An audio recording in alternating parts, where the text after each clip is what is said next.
Hi, my dear students. Welcome to my YouTube channel. This is Chaitanya online classes. मैं आप लोगों से पढ़ाने से पहले एक रिक्वेस्ट कर रहा हूँ कि मैं जो वीडियो डाल रहा हूँ उसको प्लीज़ आप लोग लास्ट तक देखें।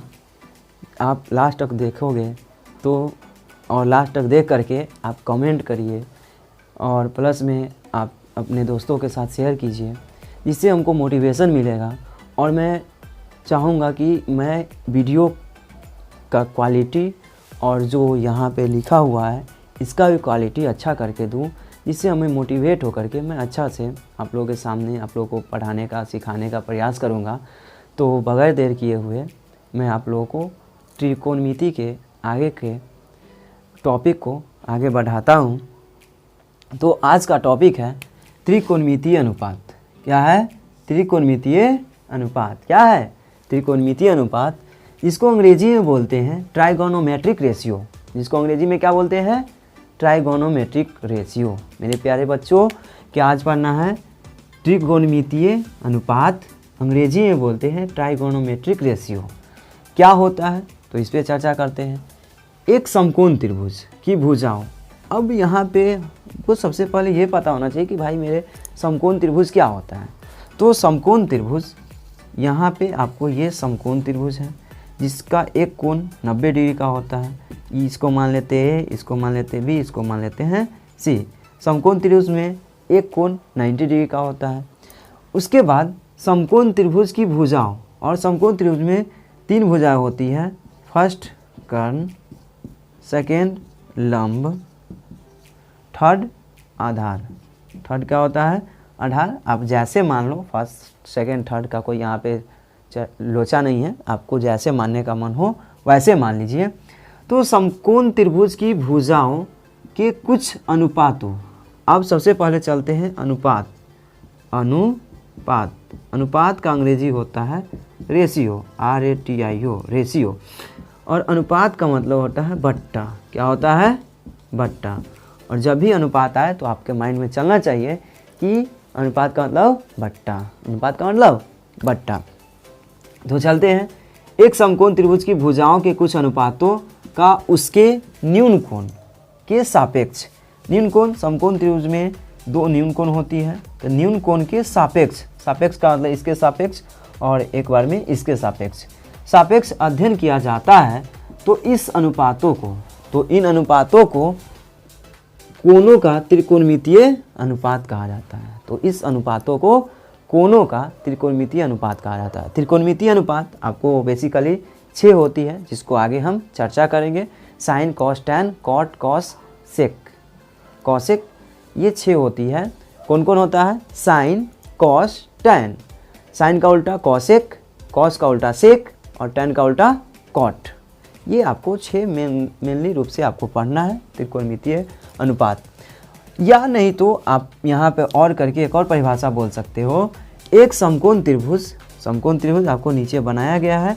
ये आपका रहा समकोण त्रिभुज, जिसमें एक कोण 90 डिग्री का है। तीनों भुजाओं, और तीनों भुजाओं हम पहले आप लोगों को बता चुके हैं। तीनों भुजाओं का मतलब कर्ण, लंब और आधार। कर्ण, लंब और आधार। क्या होता है? कर्ण, लंब और आधार।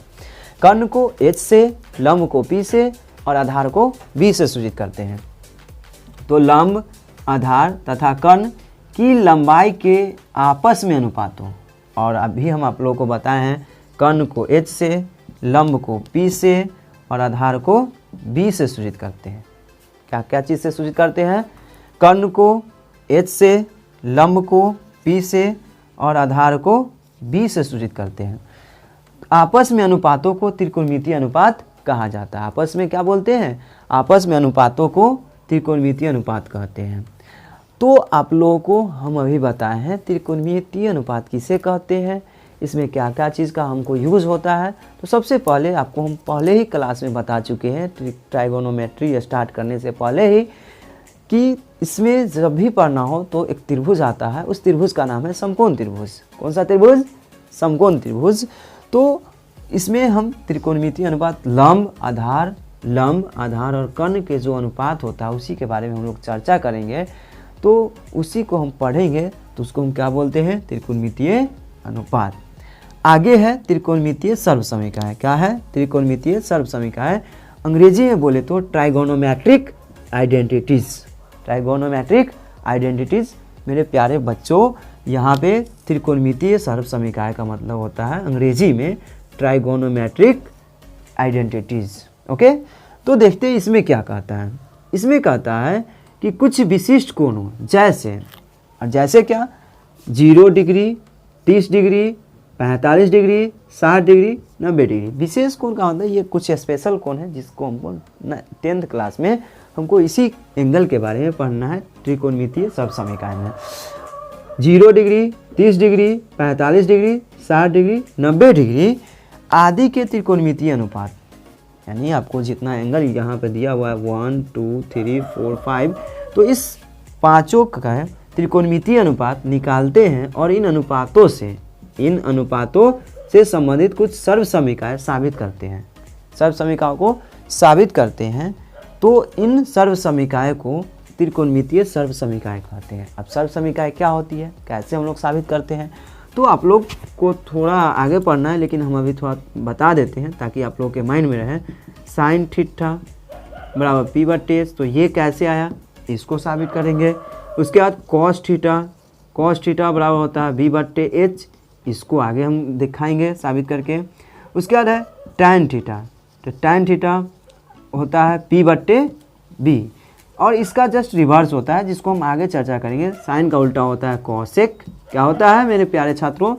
कॉसेक। साइन का उल्टा कॉसेक थीटा, कॉस का उल्टा सेक थीटा। क्या होता है मेरे प्यारे छात्रों? Sec theta.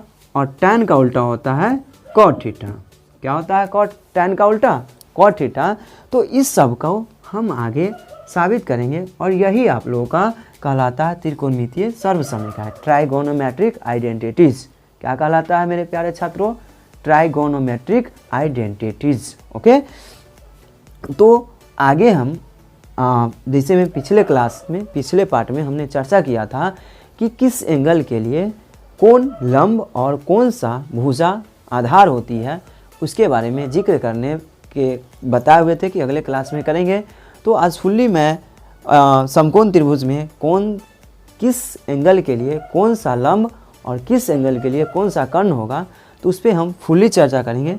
समकोण त्रिभुज में आप लोगों को पता होगा कि 90 डिग्री के सामने वाले भुजा, यानी यहाँ पे आपको यहाँ समकोण त्रिभुज है तो 90 डिग्री के सामने वाले भुजा को तो फिक्स होता है, जिसको हम लोग कर्ण बोलते हैं। कर्ण को अंग्रेजी लेटर में H से सूचित करते हैं। और मेन मेरा जो मुद्दा होता है, फंसता कहाँ पे है, तो लंब में और आधार में, दो जगह फंसता है। तो इस दोनों जगह के लिए अभी हम थोड़ा इस कन्फ्यूज़न को दूर करेंगे और प्रयास करेंगे कि आप लोगों को 100% लंब और कर्ण पहचानने आ जाए। तो कि कौन सा समकोण त्रिभुज में कर्ण तो फिक्स होती है, लेकिन एंगल के हिसाब से कौन एंगल रहेगा, तो कौन सा एंगल किसके लिए लंब होगा और किसके लिए आधार होगा, इस पे आज चर्चा करते हैं। तो यहाँ पे A है, B है, C है। C यहाँ पे समकोण है और समकोण के सामने का जो भुजाएं होती है, जो भुजा होती है, वो हाइपोटेनस मीन्स कर्ण कहलाता है और जिसको हम H से सूचित करते हैं। इसके बाद हमें कन्फ्यूज़न होता है दो में, यानी लंब में और आधार में। तो इस एंगल के लिए अगर बोला जाए, कोई भी एंगल के लिए बोला जाए, तो इसमें दो बातें आती हैं। और वो दो बात कौन सी है, तो सबसे पहले होती है संलग्न। क्या होता है? संलग्न। और एक होता है सम्मुख, सममुख। तो देखते हैं संलग्न और सम्मुख क्या होता है। तो संलग्न का मतलब जो एंगल होगा उससे लगा हुआ है। जिस प्रकार से यहाँ पे आपको, कहाँ पे, तो यहाँ पे आपको देखने को मिल रहा है कि इस एंगल के बारे में चर्चा कर रहे हैं। तो इस एंगल का संलग्न भुजा क्या है, तो AC है। क्या है? AC। तो जो संलग्न भुजाएं होगी वही आधार कहलाएगी। वो क्या कहलाएगी? आधार। संलग्न भुजा आपको आधार कहलाएगी। आधार को अंग्रेजी में बेस बोलते हैं और इसको संकेत के रूप में B से सूचित करते हैं। तो संलग्न हमने देखा। इसके बाद आता है सम्मुख। क्या आता है? सम्मुख। तो सम्मुख का मतलब होता है उस कोण के सामने सामने देखेंगे, उस कोण पे खड़े हो जाएंगे और इसके सामने देखेंगे। सम्मुख का मतलब होता है सामने, तो सामने देखेंगे तो हमको दिखाई क्या देगा, वो एक भुजा दिखाई देगी, उस भुजा का नाम होगा परपेंडिकुलर, मीन्स लंब। लंब को अंग्रेजी के पी से सूचित करते हैं। क्या चीज़ से सूचित करते हैं? पी से। क्या चीज़ से सूचित करते हैं? तो पी से सूचित करते हैं।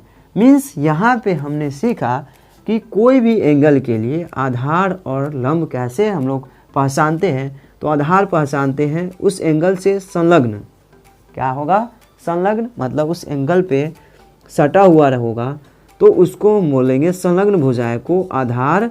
और सामने सामने देखेंगे और जो हमें दिखाई दे जो भुजा, उस भुजा का हम लोग नाम देते हैं लंब। उस भुजा का नाम क्या देते हैं? लंब। तो कुछ हम दिखाते हैं आपको, और देखिए कंफ्यूज नहीं होइएगा। जो कंसेप्ट मैं यहाँ पे बताया उसी कंसेप्ट को हम यहाँ पे आपको दर्शा रहे हैं। तो सबसे पहले यहाँ पे आप देखिएगा, मैं एक समकोण त्रिभुज बना रहा हूँ। कौन सा त्रिभुज बना रहा हूँ? समकोण त्रिभुज ABC। एंगल कोई भी रहेगा, आपको सिर्फ कंसेप्ट से मतलब है। तो यहाँ पे इस एंगल के लिए हमें बोला जाएगा, इस एंगल के लिए, ये समकोण त्रिभुज है 90 डिग्री का है, इस एंगल के लिए हमको बोलेगा कि बुआ तुम हमको लंब और आधार निकाल के बताओ। यहाँ पे आपको तो ये फिक्स है, ये आपका क्या होगा? कर्ण होगा। तो सिंपल इस एंगल पे हम खड़े हो जाएंगे और इस एंगल से सामने देखेंगे, सामने की ओर देखेंगे, और जो भुजाएं हमको दिखाई देगा वो हमारा क्या कहलाएगा? लंब। और इस एंगल से जो संलग्न होगी, जो संलग्न भुजाएं होगी, अर्थात जिस पे हम खड़े होंगे, वो कहलाएगी आधार। क्या कहलाएगी? आधार। तो आपका कंसेप्ट है कोई भी एंगल के लिए, किस एंगल के लिए कौन सा भुजा लंब होगी और आधार होगी। तो सिंपली हम लोग यहाँ पे बोलेंगे या समझेंगे कि संलग्न भुजा, जिस एंगल के लिए बोला जाए तो उससे संलग्न भुजा को आधार, और सम्मुख यानी उससे उस पर खड़े होकर के सामने देखेंगे तो वो हो जाएगा लंब। क्या होगा मेरे प्यारे छात्रों? लंब। और इसी प्रकार से आगे है आप लोगों का, आगे के लिए हम बताते हैं। ये तो था ये कौन सी के लिए, और दूसरे कोण के लिए अगर हम बात करें, चर्चा करें, तो यहाँ पे फिर से हम समकोण त्रिभुज बनाया। कौन सा त्रिभुज बनाया? समकोण त्रिभुज।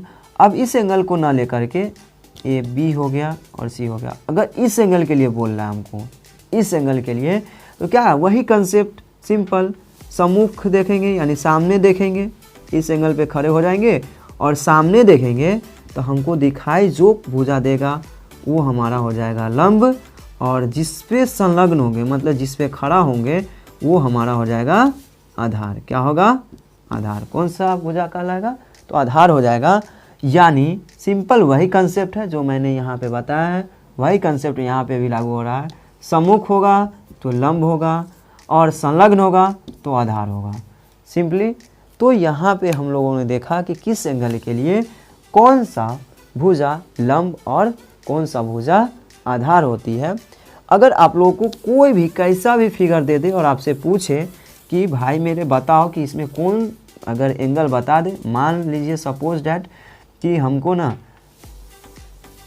ऐसे वाला फिगर दे रहा है कोई, ऐसे करके और ऐसे, और ये है मेरा 90 डिग्री, और कोई बोल रहा है कि भाई तुम बताओ ना इस एंगल के लिए, किस एंगल के लिए? इस एंगल के लिए लंब कौन होगा और आधार क्या होगा। तो सिंपल जो कंसेप्ट हमने बताया है उसी कंसेप्ट पे हम फोकस करेंगे। तो इस पे खड़े हो जाएंगे इस एंगल पे, यानी मान लीजिए A है, ये B है और ये C है। तो इस एंगल पे खड़े होकर के इसके सामने देखेंगे, सम्मुख, तो ये मेरा सम्मुख देखेंगे तो ये मेरा हो जाएगा लंब, और इससे जो संलग्न भुजाएं होगी, क्या होगी? संलग्न, यानी जिस पे ये खड़ा होगा उसको बोलेंगे हम आधार। और ये आपका 90 डिग्री के सामने का है तो ये तो कर्ण होता है, ये तो आपका फिक्स है, कर्ण आपका क्या है? फिक्स है।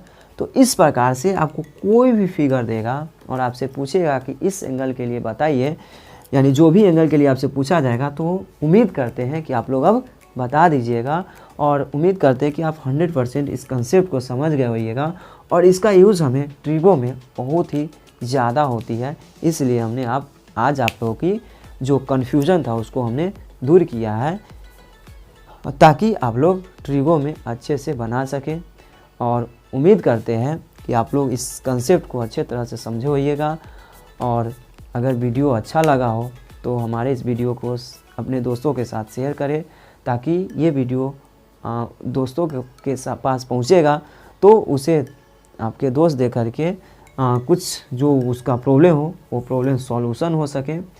और मिलते हैं नेक्स्ट वीडियो में, तब तक के लिए आप मेरे इस चैनल चैतन्य ऑनलाइन क्लासेस को सब्सक्राइब करके लाइक, कमेंट, बेल आइकन दबा दें। तो मिलते हैं नेक्स्ट वीडियो में, तब तक के लिए till then take care, thank you, bye bye.